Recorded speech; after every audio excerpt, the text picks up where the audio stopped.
Marja, Afghanistan, south of the 94. Stuff gets pretty real. Little situation report on the past,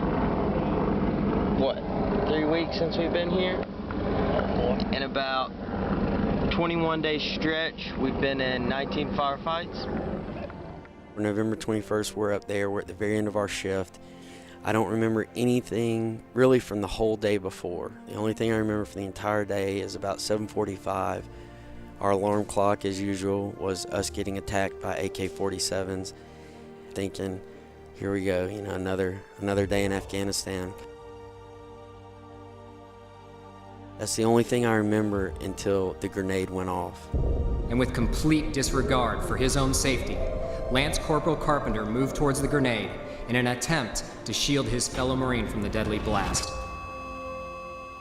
I remember, I didn't know what happened, but I felt like I got hit really hard in the face, but I couldn't feel my arms.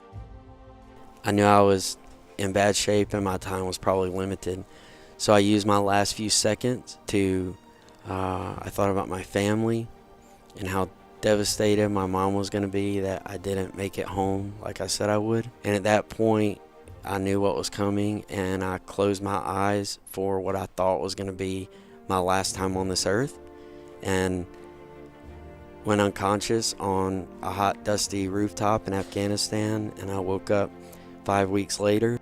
Lying there in the bed, I tried to think of something that, whether it was 1 year down the road or 10 years down the road, that I could work towards, a goal, a victory that I could work towards to prove to myself and myself alone. I didn't tell anyone this, but to prove to myself that I was not just back, but that I was actually better and stronger than I was before.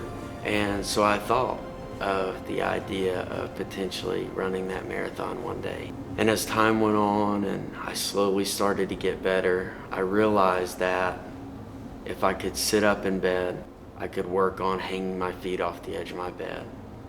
If I could hang my feet off the edge of my bed, I could stand. If I could stand, I could take a step. If I could take a step, I could walk. If I could walk, I could run. And if I could run, one day I could attempt that marathon.